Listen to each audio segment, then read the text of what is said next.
The keynote was, well, I see it as a keynote, was inspirational. And the continuation of on focusing on the heart is the critical piece, and that's why I love the difference. The heart knows more surely than I ever could. My two friends, my name is Janneke, and my two friends and colleagues are Emily Wang, clinical psychologist and director of health services, and David Holland, inspirational teacher of young students. We're delighted that you've chosen to be with us this morning, and we're really wanting to hear from you through an interactive kind of a discussion. Emily and I will provide a brief overview of the two theoretical contexts of TPD and NME as a conceptual framework, after which we will turn it over to David, who will provide the really exciting stuff, some student profiles within which to examine possible ways to look at best practice for and with gifted students. And you will also love his kick-ass metaphor, so stay tuned. Next. Next. So, I'm stuck here. I was fortunate to have been able to study with breadth and depth. One teacher of identified gifted students. His story became the Holland opus. I so do love metaphors, and it was like a musical composition with irony at its core. So the irony for me was that at the end of this research project, the question more than likely deeply embedded in my heart, but it wasn't my research question at all. So out of the thesis came this question. And it's a question that we're using at Western also to lead and guide us.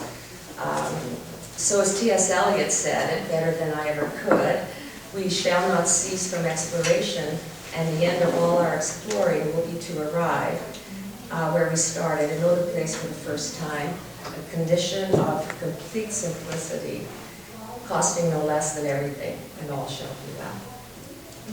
I may have to get joked. I'm stuck here. There we go. Thank you, David. Okay, so because the theory has been so well explained throughout this whole conference, I'm just going to, in the next slide, you'd think we would do this better. Sorry, honey. I will just highlight.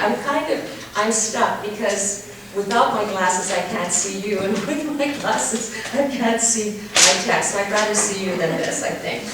So this is a comprehensive theory of personality development which expresses the developmental theme of movement away from egocentrism toward empathy, caring, and altruism. So really no pain, no gain, how personality develops through adversity, what is to what could be, what can be to what ought to be, realism, imagination, idealism, and this is definitely a value-laden theory, and the moral component is such a critical piece. I'm just going to go on to the next slide, and this is something that Bill Hague wrote, and I loved how he said it. Positive disintegration extends the discussion of moral development and moral action by providing a comprehensive approach where high-level morality is seen as a function of the total person and is something chosen, striven for, and indeed the result of some kind of disintegration. So those 5 levels in the next slide. Level 1 is all about me. Every event and every person is there to serve me. And it's, as you have learned, it's a very integrated level. Level 2, it's starting to disintegrate a bit. Now it's group values. So if I'm deviant from the group that I want to be part of, I certainly will set aside what I believe to become part of the group thing. Level 3, and I do think that you can't stay at this level forever because it would just be too exhausting. And it's that spontaneous, and this is where all of those deep existential angst type feelings and behaviors come out. I think at that point you're either going to move forward or go back and decide that uni level is more comfortable. That's my way of thinking about it. Level 4 then so grateful. Organized multi-level disintegration, and that is the process of self-actualizing. What ought to be, will be, is what your driver is. And at level 5, and again, Gandhi was one that Dr. Dabrowski thought was definitely level 5, where the personality ideal, what is. And it is what ought to be. And I think that's a really lovely way to look at it, and that's where it becomes universal. It's no longer about you. And as you know, level 1 is totally integrated level, and level 5 is as well, for totally different reasons. The next slide. We always talked about what is developmental potential, and there's that little bit of an equation, I guess. OEs plus dynamisms plus special abilities and talents equals developmental potential. And the original endowment, which determines what level of development a person may reach if the physical and environmental conditions are optimal. And so DP is the facilitator of advanced development beyond the norm. And if you have strong DP, you can't help but move forward. And if it's weaker, it's still tenuous. And again, disintegration is necessary to advance development. Right, so high levels of OE in the presence of multi-level dynamisms are the defining characteristics of an individual's DP or propensity for growth. Developmental potential is that propensity for growth. So the next slide, this is interesting for me because I am an educator, I'm a teacher. I think with the teacher's heart and a mother's heart because our children are that for us. And I find this a very important statement. Authentic education requires a teacher's comprehensive understanding that education is a quest for authenticity by both student and teacher. And anyone who would be a teacher cannot succeed without understanding the developmental potential of his or her students. That's key for me. So when I talk about when we oftentimes misunderstand and underserve our students, it is because we underestimate the capacity for developmental potential of those children. That's a critical piece. And I tie that into Dabrowski's zone of proximal development. So raise the ceiling high enough to be able to reach, but not so high that it becomes impossible. And so it's that sweet spot where we have to understand who our kids are with our hearts as well as our minds, or we won't understand their developmental potential. So it's a very personal relationship that happens between teacher and student. Okay, so the next slide is the 5 dimensions of overexcitability. The strength of OEs is taken as a measure of DP. OEs provide a more complex view to our current understanding of superior abilities.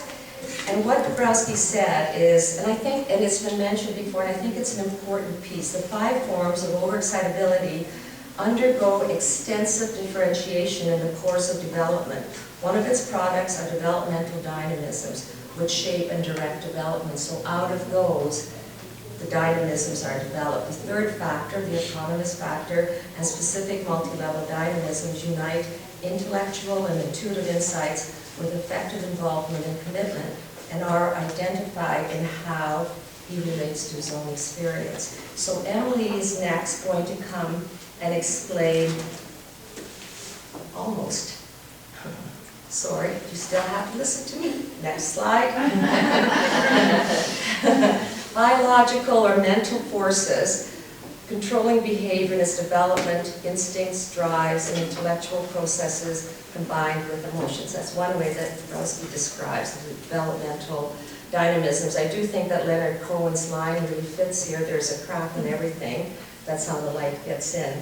So although dynamisms, and this is Pielhofsky who said this, although dynamisms are often referred to as the forces that carry out the process of positive disintegration, they actually are the disintegration that shapes development and the expression of behavior. If they are weak, the disintegration is weak and limited.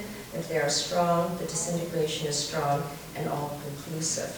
So because higher level dynamisms are discontinuous with lower level dynamisms, those new structures emerge not from as simply modified extensions, but emerge next to the old ones. And that's another important concept to check. But emerge next to the old ones to replace, in time, the old structures. And so this appears to be a stage theory, but it absolutely is not. In that next slide, that's just the visual. And Lauren, thank you for providing a better copy than this one. Mine's all kind of, oh no, just a minute. Oh, it is clear. Yeah, it is. Oh, you're welcome. So what's interesting in my study with an N of 1, and of course that's David Holland, what I realized when I started to look at the teacher effectiveness literature through the Dabrowskian lens is that the dynamisms for David were 3-4, that was 3, 4, and 4, edging up. And so, oh sorry, go ahead to the next slide. So you can see empathy, of course, is that common dynamism. And empathy is very interesting for me. I'll speak about that in a few minutes. So you can see the dynamisms that I found in David's story. And again, dynamisms can be recognized in how a person talks as well, speaks. So the teacher traits that were, and this is a really short little snapshot. It's probably much more complex than this, but there's an example of how the teacher traits and the dynamisms seem to be similar. In the next slide, for me, the teacher competencies was what you see in the iceberg. And then TPD describes all of that richness below. So the teacher effectiveness literature describes what one sees on the surface, and then the Dabrowskian perspective exposes the critical mass, the essence, that is typically hidden to the observer. And the theory's moral lens, again, presents us a view of an inspirational teacher of the gifted, who otherwise would be invisible, and that's the key. When our keynote spoke about more research, it has to be done, and all of the young people, all you youngsters, do need to start to look at individual case studies, but also as groups. There's a lot in terms of the teacher effectiveness, and I believe that that if I were to hire, I can intuitively tell you who I would probably be motivated to hire. And it's like a spidey sense. There's a ton I don't know, but I do know about gifted kids, and I do know about good people. And so the Dabrowskian theory can help us in a very concrete way. And the next slide. So for me, I think empathy is a defining difference, and I'd love for you to tell us in our discussion what you think. Empathy is a common dynamism and is therefore a sensitive measure of the rate and level of development.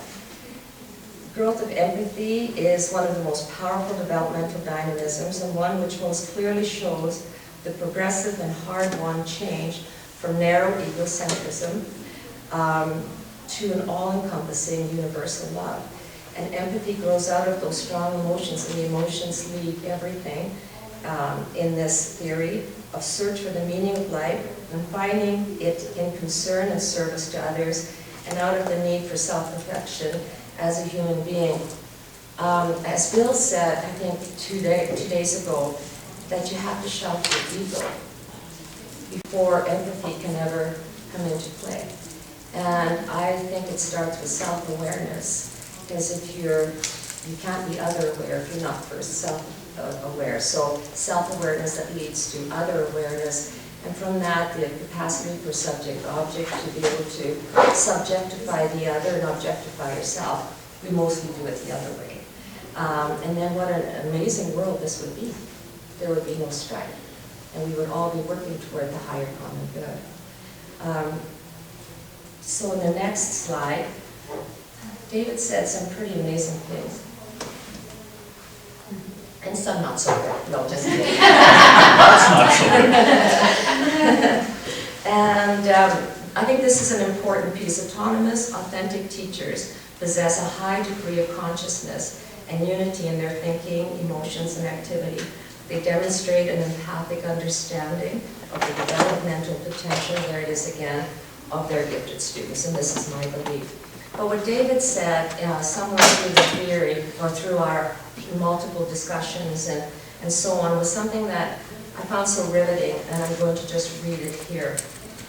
David says, much of good learning, not directly measurable, is tied to asking important questions and is significantly more than an intellectual exercise.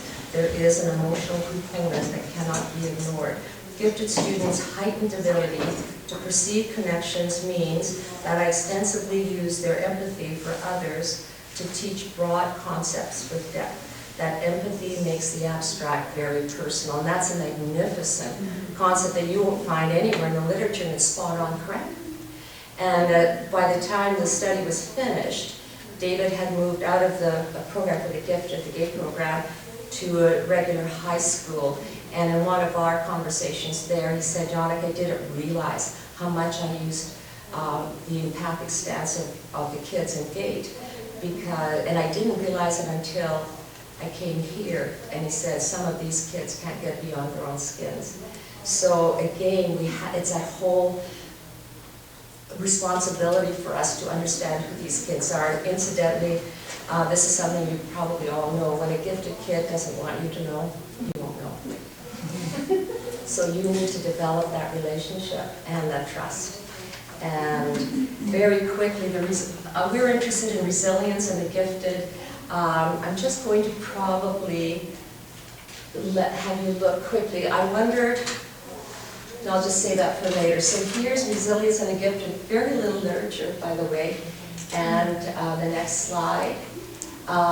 So there's also those risk factors and protective factors. And when I looked at the literature, the overexcitabilities, this piece, was definitely considered a risk factor. But I thought, depending on the combination of those overexcitabilities, it can also be a protective factor. So I'll just leave that with you for now. And the next slide. I find this really interesting. The risk factor specific to gifted children is a lack of challenge or low ceiling in curriculum expectations. There it is. And that again is joined in with our understanding of their developmental potential, because I've known kids who have underestimated their own capacities because it's all we've ever given them through the years. And by the way, they also say, what is it? I am lazy. And I say, I know Linda, hey, I always say, I've not met a lazy student in my life. And I've certainly understood students who are unmotivated, and then I find it our responsibility to open that key in their hearts. Okay. Now it's Emily.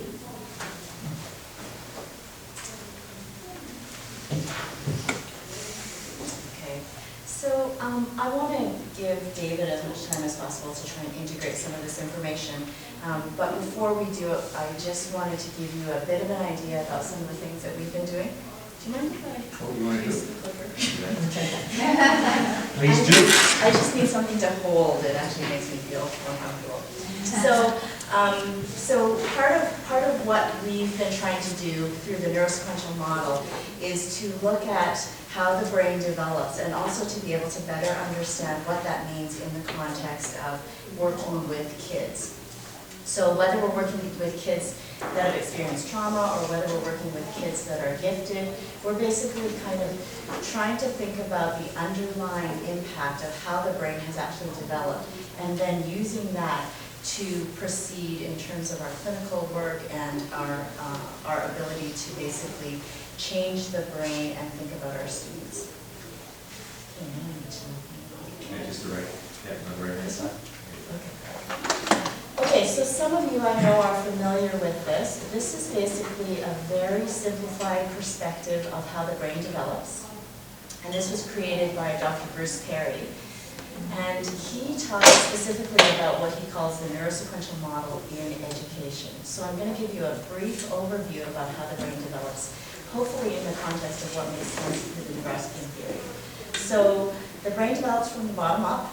The first part of the brain to develop is the brain stem. So if you look, we're basically looking at blood pressure, heart rate, body temperature. And we know pretty much right away when a baby is born whether or not there's issues with blood pressure, issues with lungs, with breathing, and with things that are associated with the brain stem. This is also the way that we actually, all of the things basically come in through our senses. So everything comes in through the brain, through our senses first. We know that because we know that when we touch something hot, our first response is to remove our hand, and our second response is to say, oh, that was too hot, or whatever. So the cortex actually works less quickly than the senses. So all of your five senses are basically through the brain stem, the bottom part of the brain. Now, as we develop, the diencephalon then begins to develop, and that is very early as well, because as we know, when a baby is born, the ability for them to regulate themselves is always linked in with a relationship. Okay, so for me, this is the key for a lot of what we're talking about with the Dabrowskian theory, is that relational piece. So in the first few years, there's a huge capacity for the brain to develop. And our self-regulatory capacities are always related to that attachment piece. So the limbic system is the attachment piece. The limbic system talks about both, focuses mostly on attachment and emotions. And so when Janneke's talking about intuitive, when Janneke's talking about, having that sense, that all comes from the limbic system. And part of the intuitive capacity also comes from Janneke's upbringing. So basically the way that she was raised in terms of how her relationships have been determined, how she sees relationships as safe, how she sees relationships as something that's protected for her, all comes from the limbic system. That's that relational piece. And then, of course, the last part of the brain to develop is the neocortex. So when I first started working with this, I think they were saying that it was about age 25 that this was, that the neocortex was actually fully developed. Now they're saying it's about 31. So, it just what we know from that is that sometimes we'll see these kids that have these glimpses of capacity to make these really great neocortex reasoning kind of decisions, and then other times they'll have these make these really poor decisions, especially in those teenage years, mainly because the neocortex has not necessarily developed at that point. So what the brain does develop, as I said, from the bottom up, and so a piece of what we need to kind of look at when we're thinking about how to work with these kids is to think about developmental potential by understanding how the brain develops. So another piece of this is 700 neural connections per second are formed every second of the first few years of life. So those neural connections are going to help us to determine what kind of potential that we actually have as we develop. I wanted to kind of tie this in a little bit to the dynamisms. The dynamisms that I was looking at, in terms of empathy, in terms of astonishment, all of those kinds of pieces of those dynamisms are actually quite cortical, with a lot of pieces that I would say are intuitive and therefore a little bit more associated with the limbic system. So a piece of what we're trying to do from this end is just to be thinking about that cortical and that limbic system, from basically from the perspective of the way that the brain develops. So another piece of what we need to consider when we're working with these kids, based on this study of a typical classroom in Washington, about 43% of the kids, by the time they actually reach high school, have had 3 or more adverse childhood experiences. So adverse childhood experiences are going to impact the way that the brain develops, the way that kids are able to regulate themselves, the way that they're able to actually consider, the way that we are actually able to consider how they can develop their developmental potential. So what is their capacity when there are all these adverse childhood experiences that are potentially impacting their ability to regulate themselves, to concentrate, and to be able to do a variety of other things. So this is basically the question that I'm asking. And what we know from that is that with any kind of adverse experiences that occur, it reduces kids' abilities to respond, to learn. It increases their difficulty in making friends, maintaining relationships. It increases stress hormones within the body. It increases problems with learning and with memory. Lowers tolerance for stress, which can result in behaviors. So a lot of what we see is then the behaviors that occur, right? So a lot of what we focus on then as teachers and as caregivers is also the behaviors that we see. And what we're trying to say is that let's understand the underlying mechanism for this, because it's not necessarily the behaviors that are going to be what we need to focus on so much as their understanding of our understanding of their overexcitabilities and our understanding of their capacity to manage some of those behaviors themselves. So a piece of what I'm trying to kind of focus on as I think about that, is related to then if we're thinking about how these kids actually develop in terms of their brain, then how do we help them to regulate themselves? Because the more regulated they are, the more capacity they're going to have to develop for their developmental potential, right? So to improve their developmental potential, we need to see that they're regulated. So, I'm going to give the example of a kid, let's say, with challenges in math. So a child with challenges in math or a child with challenges in reading, our capacity to actually work with these kids depends partly on their potential for that reading and partly on their potential for the math. But the other piece of what we need to focus on is their ability to regulate themselves to be able to concentrate on working on math, right? So a lot of our kids have come to us in our schools. I work at Holland, so we work at a school for a lot of kids that have been coded with severe behavioral disabilities. And basically what we found is sometimes their potential, their intellectual potential is a lot higher than we're seeing, but they're so dysregulated and so impacted by some of those adverse childhood experiences that they really can't concentrate on being able to focus on those academics. So how are we going to help them to reach their potential? The first thing we do before anything else, even if the issue is about math or about reading, is we teach them to regulate themselves. So one of the ways that we do that is from top down. So telling them, okay, before you do anything, you need to count to 5. Before you do anything, you need to take a deep breath. That's top down, that's cortical. And I just said that that doesn't actually develop until they're about 31, fully developed, right? So our ability to actually ask them to do that is limited at times. I think our gifted kids tend to show some more potential for that at certain periods of time when they're regulated. Some other typical kids may not be able to show as much of that top down, but in general, we're still looking at kids who aren't necessarily fully developed cortically. The other way that we try and regulate is from bottom up. So that is from, I mentioned that everything comes through the senses first. That's the first piece that our body actually receives is from the senses. Anything that occurs in our environment comes through the senses first. That's the bottom up.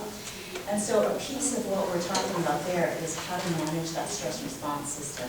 And I'll talk about that a little bit more because the stress response system is associated with the brainstem and the diencephalon. Those two early bottom parts of the upside-down triangle that I'm showing you.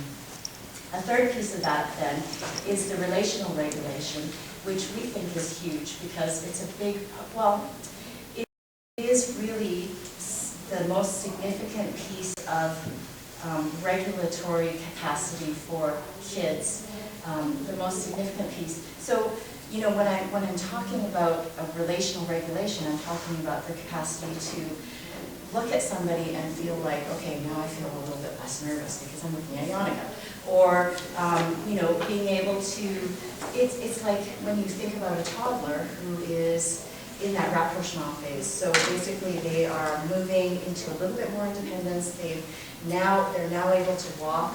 They walk away from mom. Mom's not too far away. They walk away from mom. They go explore the drawers in the kitchen, the pots are all clattered, and they turn around and they look at mom. They use that social referencing as a form of helping to regulate themselves. Well, we do that through all of our years. And even now, there's research that says that the cortical levels of adults that are actually receiving some kind of operation, they have to go to the hospital for some kind of operation, as soon as they hear their mother's voices, their cortical levels actually go down. So it's that relational piece that is really important in terms of regulating. And so a lot of what we do when we work with our kids is to talk about that relational regulation and how to help them focus on that, or how to help our teachers understand that, help our kids to understand that, and help our kids to learn how to use some of that capacity for relational regulation. And then the fourth piece of regulating is what we call healthy dissociation. So that's when you guys are daydreaming, because what I'm saying is kind of, maybe brings you to another point. So I'm going to be really positive about this and say it's not boring, and that it's actually bringing you to another point to think about your kids. Okay, so to think about your students and to say, oh, that actually makes sense. That top-down piece that you're talking about, or that relational regulation, that actually makes a lot of sense.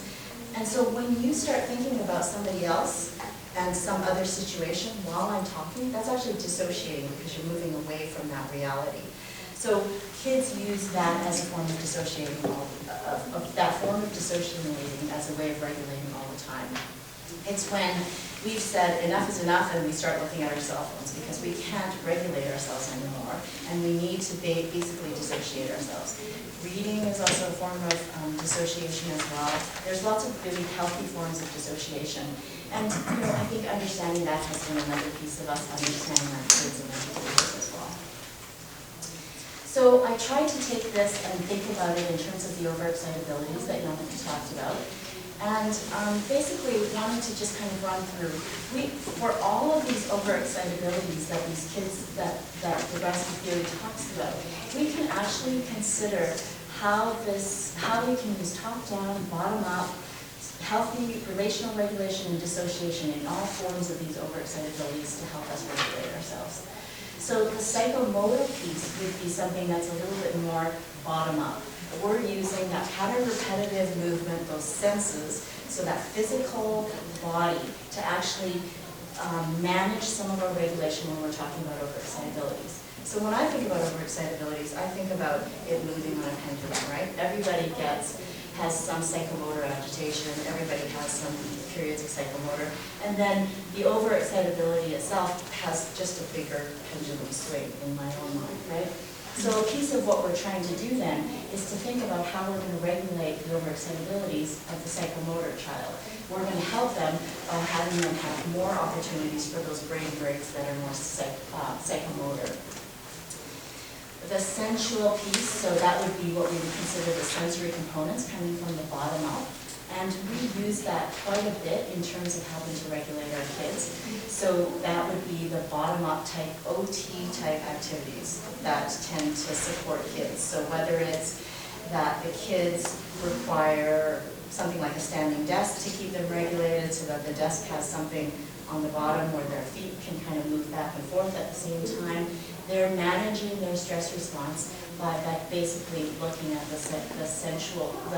sensory pieces and having a more enriched sensory experience so that they become more regulated as a result of that. Intellectual, I think with the overexcitability of the intellectual work, in my own mind, and this is me thinking about the theory, we're looking at these kids with this developmental potential, having those understanding of some of the dynamisms to be able to really consider some of that intellectual overexcitabilities. In order for us to think about things intellectually, we have to have the capacity to reflect. And so a piece of what we need to do to allow these kids to think intellectually is to give them enough space to be regulated, to be able to think intellectually. And then another piece of that would be the imaginational. This is where I think the dissociation probably comes in the most. That's the realm of fantasy. So it's the kids that are, you've talked about something in class, maybe you've talked about, I can't think of any examples right now. Maybe you've talked about the history of the indigenous people, and one of these kids has basically started to think about something that happened in their family as a result of this. And so then they lose their reality, they start thinking about it, but at the same time they're thinking about it, they're also integrating it. Because in order to be imaginative, in order to be creative, we actually have to be less stressed to be able to think about that, right?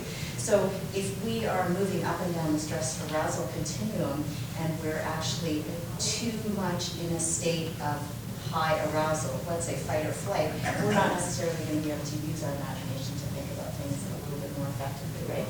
So in order for us to actually think more effectively imaginationally as well, we need to give our kids a little bit room to be regulated enough to think creatively and allow them to move into that dissociative piece as well.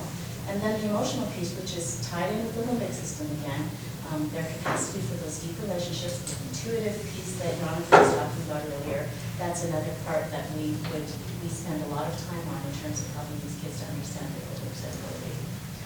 So just really quickly, because I want David to have a chance, as I was talking about the stress response system, I just want to give you a sense of what I'm kind of, when we're talking about managing that stress response system, we're talking about that non-homeostatic basic transition. So anytime that we transition, so from moving from sitting to standing up, our body moves out of homeostasis and into what we call an arousal continuum, into what we call state-dependent functioning.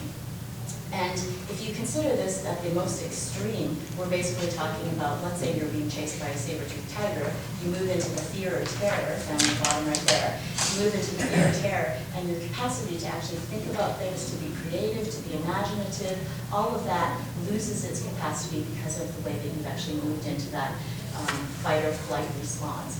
And so a piece of helping these kids to regulate is to move them down the arousal continuum, at least into a state of alert, because learning, by virtue of the definition, requires them to be at least in a state of active alert in order to, they've moved out of homeostasis. As soon as you're learning something, you've moved out of that homeostatic and you've moved into a state of alert where you're actually trying to pay attention to new information and incorporate it into your own world.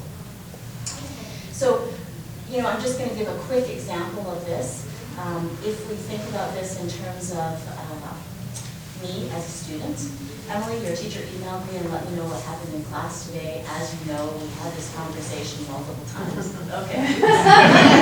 Okay, so Emily, your teacher emailed me. Oh no, what did she say? What did I do wrong today? Oh no. So what we see then is that these kids can't hear the rest of what you're saying. They've moved into the state of fear. There is actually another one that's into the state of terror. I somehow missed that slide on there. But basically, the incoming information then in the state of terror, which is the highest level, is 20%.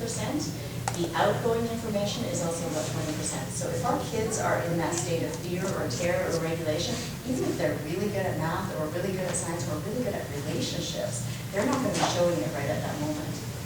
And so a piece of what we need to do consistently to help them develop that developmental potential is to keep them in a state of alert at most, and hope that that will give them the capacity to be able to incorporate new information, learn new information, whether that's about who I am as a person, whether that's about what I understand in terms of attachment and relationships, whether that's about history, math, science, or any of the other academics. All of that needs to be incorporated into how we support these kids in their own regulation. So just wanted to quickly say, one of my favorite quotes by Dr. Dabrowski, who is my mentor, is fire can warm or consume, water can quench or drown, wind can caress or cut, and so it is with human relationships. I can't say that without getting emotional. Sorry, I'll let you read the rest. But basically, the key for our kids in so many ways is that relational regulation. And we know that if they don't find that relational regulation with our teachers, with their parents, with the caregivers, even with their peer group, that they're going to move to different types of reward, because they're going to still try and get that dopamine surge. They're still going to try to get that surge that makes them feel better, makes them feel regulated. That cutting, which gives them that dopamine surge, that opiate release, whether it's drugs, whether it's sweet, salty, fatty foods. How many of us want chocolate when we're getting stressed out? So a big piece of the way that we can help them manage that is to maintain those positive relationships and try and find ways that they can manage their rewards a little bit more effectively, mostly through the value of the relationships that they're able to have.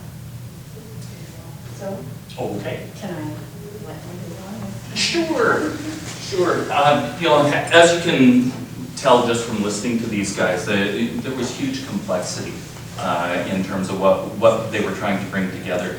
We got to listen to a presentation that they gave just with the part that they presented today. And then Janneke comes to me and says, yeah, we got to make this real. So what is it like in the classroom? Oh no! Like, how do you explain all this? So that's what I'm going to try and do. But the only way I can do that really is to tell you a little bit about how I thought about it and then to bring the kids in. So it's all about the kids. The other thing is I'm not used to standing behind one of these things and talking. So if you have questions or whatever at the time, ask them. Because that's what we need to do, you know, in order to make the process work. So when I was listening to these guys talk, then I went away and I was supposed to make sense of this, and I was supposed to try and figure out, okay, so how am I going to get in there? And I started doodling on the whiteboard, and my notes are always lines and arrows and words and all sorts of weird things. And so all of a sudden there was this epiphany, oh, there's a metaphor in here. And, there was a metaphor there. Yeah. And so the metaphor was a rocket. And I was trying to say, what are these guys talking about? And I was realizing that it kind of connects back and forth. So I know some of the print is a little small because, complexity comes into it all the time. You can't get it without putting small stuff down. But what I was seeing is I was thinking about the kids that I work with in the classroom. And they are high school students, so I've got grade 9s to 12s. And very, very often, they seem to be going through various forms of disintegration. It comes up so often that back when I was in the GATE program, we used to talk about grade 11 angst. You know, they would come in grade 11, they couldn't quite see the end of the road for grade 12, they had adjusted to kind of being in high school, and then they were saying, what does this all mean? Why should I do this? What's going on? And I see that a lot even in Westmount. You know, being bright kids doesn't mean that they're going to be protected from trying to sort out all of the inner turmoil that comes about when you're trying to make sense of it all. And when you add the complexity of their thinking, I think it takes longer in some ways, but they have these flashes of insight. So the metaphor, what it is I've got this poor little kid in the middle who's sitting there. And what I realized is that when we're talking about disintegrations, we have a gravity well. Like the world is a place that, you know, you've got that primary integration, you're sitting there, there might be a degree of comfort. When you have a disintegration, it doesn't necessarily mean that you're going to have the successful launch and get out of orbit and get to multi-level existence. So I was thinking about some of the kids that I work with who have a disintegration and then try and find their way back to the fold. They're trying to find where it's comfort. They're trying to find out where they are they know what the rules are, because a lot of our kids are good at identifying rules. And so that occurred to me that that's like the suborbital flights. So you launch your rocket, you don't have a lot of fuel, and you end up landing on another part of the Earth. The suborbital flights are usually under the control of mission control. Somebody else is in control, not the pilot. Then I was thinking about some of the other kids that I had. And some of them seem to go through multiple disintegrations, sometimes day to day. So you know, I have a big crisis. Okay, well let's talk it through. Let's see what's going on. And then a week later, they're having another major crisis about something else. And sometimes the crises are about very little things. But from my perspective, but for them, it's really important. For them, I was starting to see, because I get to teach kids over a period of years, that that some of them who seem to just want to find a way back to the simple answer eventually get to the point where they can get outside of the atmosphere and start to steer their own spaceship. And so I realized that there's a difference between the kids who don't have the developmental potential to get outside the atmosphere and those who do, but have a series of unsuccessful launches. So I realized that there's a different flight path with the ones who have to try multiple times to figure out what it all means. And that made me think about the fact that resilience is different in each of those cases. So the kids who are in the suborbital flights, their resilience is really about finding their way back to the earth, finding that place of comfort. And when we're looking at the role of others, whether they're the teachers or the parents or the significant others in their life, the role of those others is often to provide them with guidance and counseling and emotional support.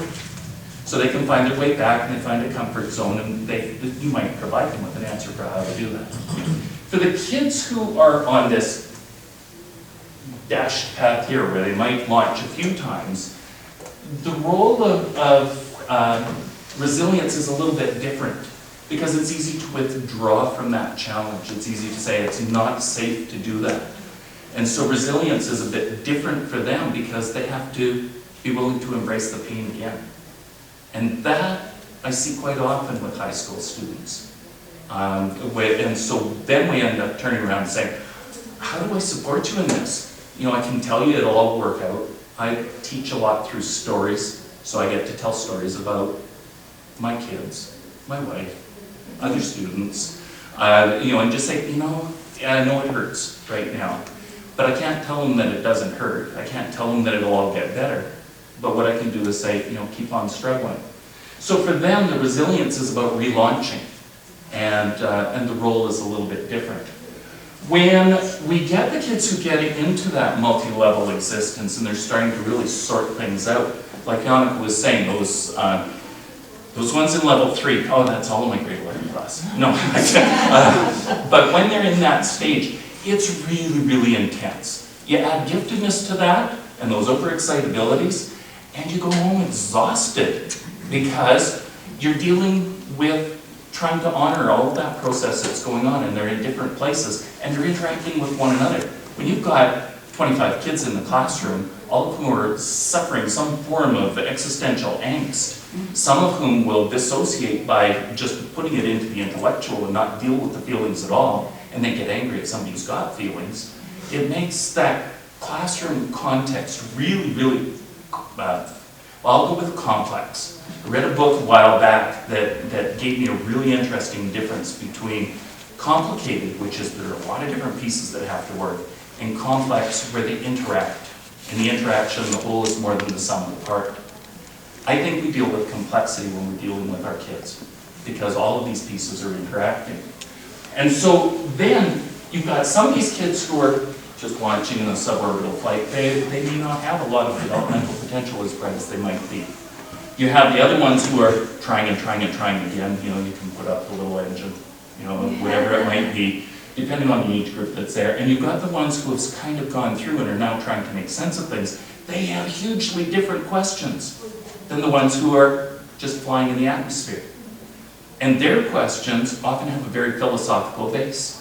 So as a teacher, I find myself dealing with philosophy an awful lot of the time, not dealing with content area. Oh, I'm a humanities teacher. It is the curriculum, though. The curriculum is the kid.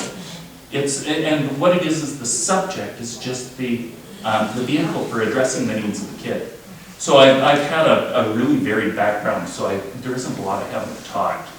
This year I ended up teaching band for the first time by accident. It was as a substitute. Yeah, nobody else showed up. But for the kids where they're into that multi-level existence and they're dealing with it, resilience is dealing with the ambiguity and having the patience to be able to work through the process, and they're taking responsibility for themselves. So that's far different than looking for advice from somebody. You become a different, as somebody else, the role of the other then is more of a facilitator, but you have to provide that caring environment. That came out really clearly in both Janneke and Emily's discussion, where there has to be room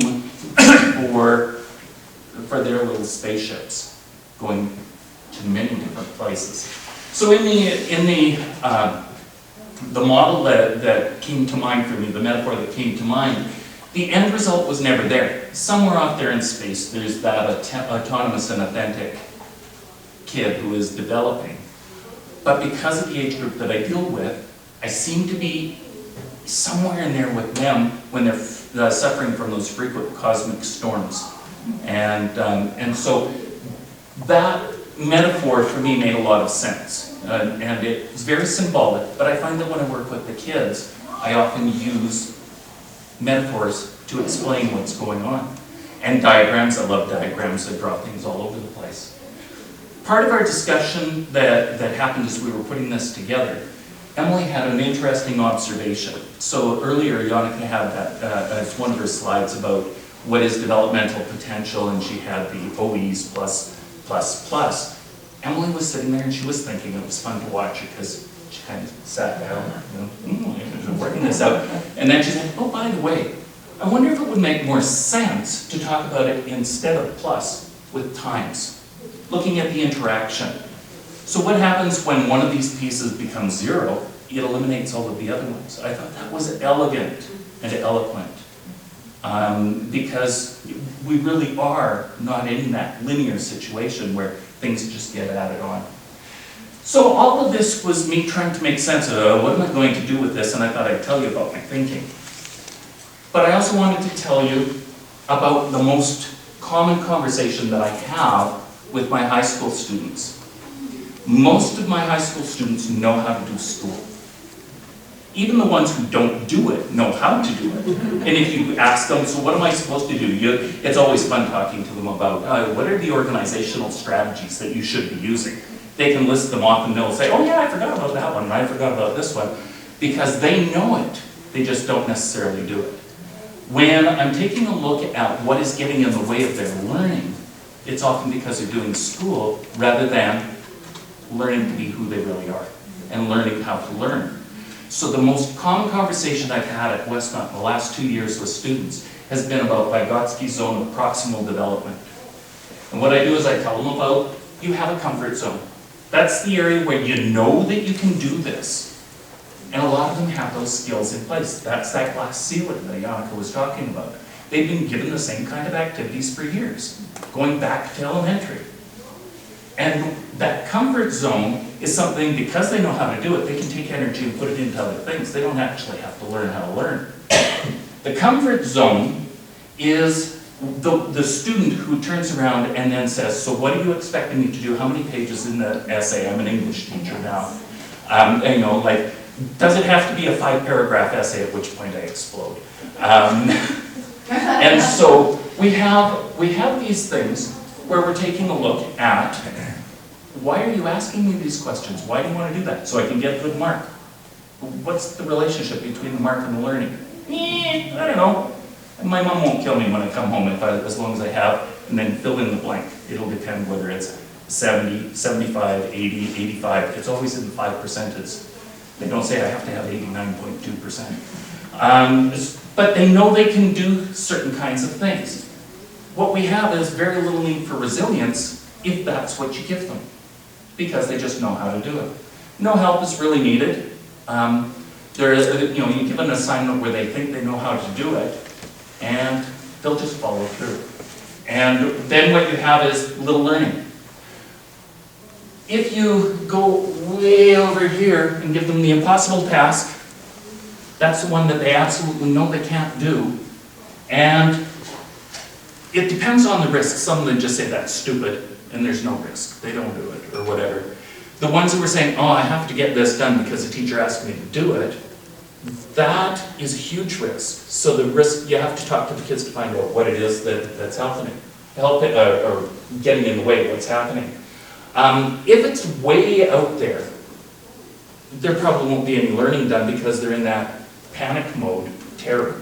And the example that I use, because I would be really, really upset if somebody said, okay, you have to show your understanding of Hamlet through interpretive dance with a nice rap song attached and perform it in front of the whole grade 12 group. No, there isn't a chance I would do that.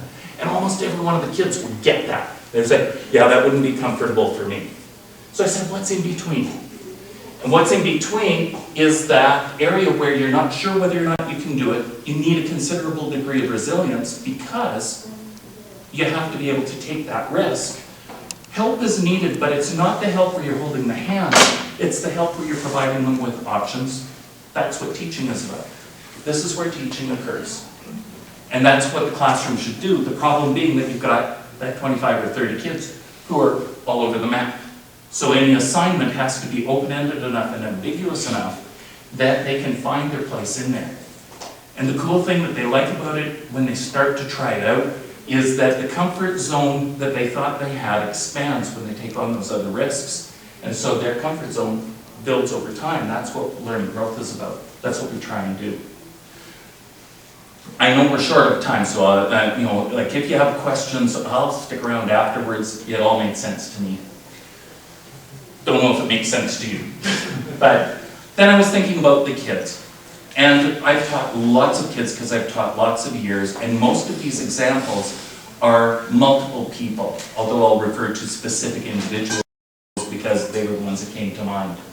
So I had a grade 11 student this year. I've had her for 3 different classes. She accelerated and took English 30 in her grade 11 year. To all appearances, you would say she is highly successful. She gets all her work in, she gets great marks, she never handed, oh no, she had one thing that handed in late, and that's because her computer crashed. She did all the things that you would expect. But she was somebody who went through a huge disintegrative crisis in English 30. And it was because the demands of the rest of her life made her realize that she has limits. So many of our gifted kids don't think they have limits. I should be able to do it all. And as soon as she realized that she had limits, she's blamed herself.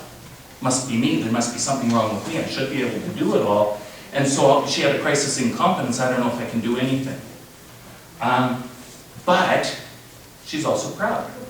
So don't let anybody know that I'm feeling this way.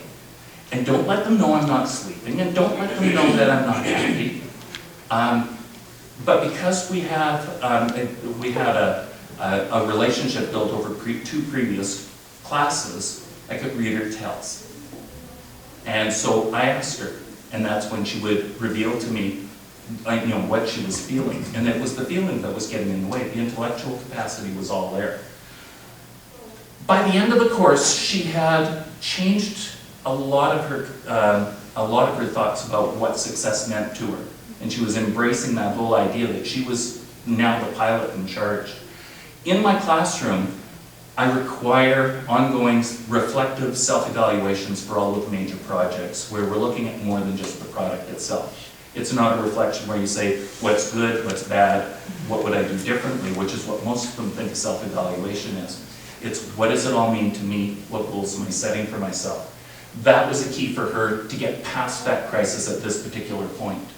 Next year she's talking about, she's a math science person, she's talking about taking AP English, which is going to be very open-ended, just as a chance to play. So, I think that this is one of those cases where there's success. I've got a grade 10 boy in mind that I had in grade 9 in language arts. I had him in grade 10 in social studies. Again, I wouldn't say he would appear to be highly successful, but he's certainly at the level where nobody would question that he's doing school well. He's very capable. He has a tendency towards debilitating perfectionism. So he had lots of late stuff because it wasn't quite ready yet. But I started to notice this past semester that he was spending a lot of time on his phone playing a game that was mind-numbing. And I knew him well enough because of the previous year to be able to call him on it. Then what's going on? What's happening? And he was denying it at first. He said, no, I'm listening to now. He wasn't engaged. His parents were concerned.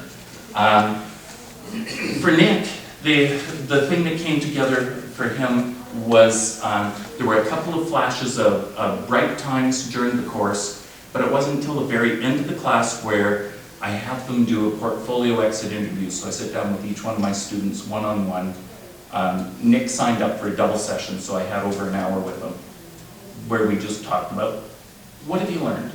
And one of the most revealing things that he said to me in that interview was, you know what, I really haven't learned anything because I haven't taken any risks. I just did what I thought was expected.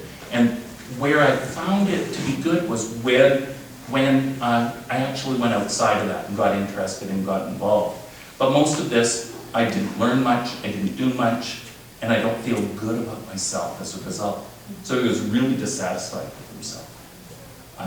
He wasn't quite sure what to do about it. So we talked about a variety of possibilities, and one of the things that we did is look at a particular assignment which ironically was designed to cause failure. Remember Dabrowski? It was out in the impossible zone. I asked them to write a language policy for First Nations that would allow them to preserve their languages in a Canadian context.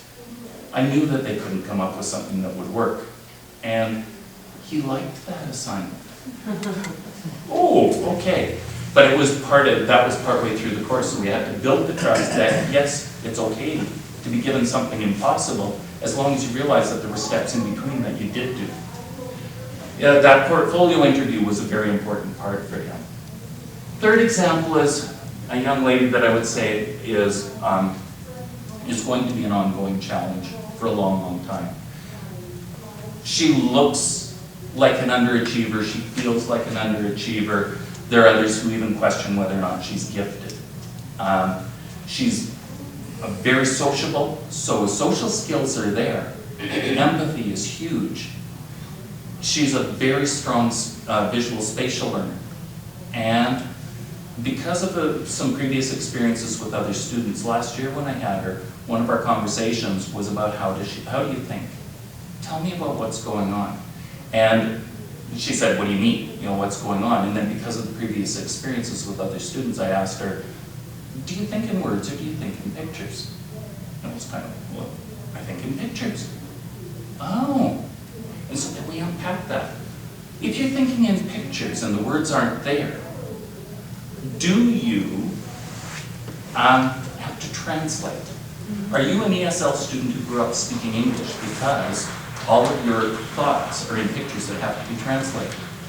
And that led us to looking at new writing strategies for her to tell me about the pictures in her head that were happening when she was responding to language arts prompts or social studies prompts. I do provide lots of opportunities for differentiated assignments. And so when we're looking at the outcomes for the course, not everything has to be written. So we gave her all sorts of opportunities, and they were brilliant. And often they had to have an interview where she would then take me on a tour of the picture that she had drawn, the cartoon that she had drawn, to point out the things that I missed. And you could tell from that first metaphor, I'm quite visual, but she had elements there that I didn't pick up on. She does have that tendency towards perfectionism. Oh, this doesn't capture all of the elements. How can I hand it? So we have to talk about sketches. Don't give me a drawing, give me a sketch. Don't give me, it's always a draft. Working through that, but she's constantly doubting herself, and it's reinforced by all those others around her, including her peers. And so, we have all sorts of issues. We want to provide ongoing support. She has a wonderful TA who knows her well. That relational piece is a key component. But she has to learn how to relate to herself because she's dissociated a lot from herself, I think, and not in a healthy way. She just hides. Yeah, I know, I'm trying. Okay, so the fourth example is a young man who I would call a philosopher. He looks like he's underachieving. No one questions whether he's gifted because he's very articulate, and he will take you off topic to where he wants to be all the time. Yeah, for those of you in the back, it says Boston Profound. He's deeply thoughtful. Again, he's not sure whether or not he can hand in anything that isn't perfect. What he does is he moves things away from the feelings because he's much more comfortable dealing with the cognitive elements. But one of the things that happened in my English class is I gave them an assignment where I asked them to analyze a character. It sounds very simple, straightforward, kind of thing every English class does. But I told them they couldn't analyze it from their perspective. They had to use a personality theorist's perspective in order to analyze this character, which meant they had to go and do research about personality theorists. And surprise, surprise, Dabrowski was one of them. So he ended up trying to analyze a character through Dabrowski's eyes and introducing them to the theory. I'm introducing the theory, and Dabrowski was put out for as one possible theorist to look at for all of the students that were there, because I know that an awful lot of them need to hear about Dabrowski in the classroom. And if you say, I'm going to do a lecture on Dabrowski, those phones would be out right away. About who? So it's a way of sneaking stuff in. What was really interesting with him is that he never really did succeed. I gave him a whole extended semester to add other work. He never got it done. But he did send me an unsolicited reflection at the end of the year by email, and I want you to see some of his words. So even upon reflection, it's difficult for me to say whether or not I was capable of completing everything. I definitely have the mental capacity, but I've been learning that work ethic and focus are parts of my character, not just annoyances that need to be put aside. I have a tendency to overestimate myself, but never act upon those thoughts for fear of having been wrong. In procrastinating, I give myself an excuse not to do the work and preserve my pride. I already knew that though, so why do I still do it? So he's wrestling with tons of things that are in there. I did respond to his reflection with an email of my own, and I was telling him about building a rocket ship while you're in the air. You know, you don't have to have all your ducks lined up. He said, oh, I don't have to. The perfectionism was getting in the way. I simply don't have an accurate idea of what I'm capable of. To be able to set realistic goals or know how to give myself room to grow. It irks me no end when I'm not good at something, and I focus more on avoiding the issue and beating myself up than actually improving. He says he has a plan for doing something this summer. Been able to think about my future with more certainty. This is his response to my response. I've been able to think about my future with more certainty. I feel much more confident in myself, my values, even though it's still easy for me to go on about everything that I'm bad at. No perfectionism there. Though rather difficult to admit without being dismissive, I can see what I'm doing and change my mindset. I think he's on the point of making some change. I think he's going to have a more successful year. I like these last two little bits. So that's where I am. Not certain why I felt the need to say all this, but yeah.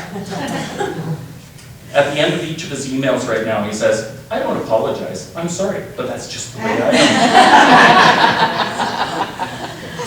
am. So that's my students. And they represent dozens that are just like them. And then others that are different. So that was me.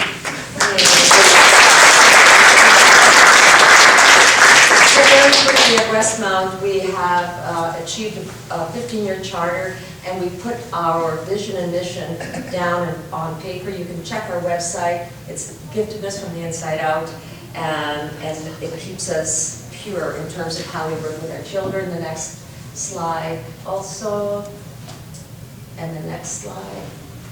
So, authentic educational practice, knowing the good of doing it. I don't know how it's all, here's my answer. Who do you have to be and what do you have to know to act in the best interest of gifted students? It's all in the being. So if you are that authentic person with a hierarchy of values that are so deeply entrenched that you can't be anyone other than who you are, you will then have the courage, being, knowing, acting, you'll then figure out what you have to learn to know what you need to do, and then you will have the courage to act on it. And out of that comes that authentic core. And the next slide. Thank you. Yeah.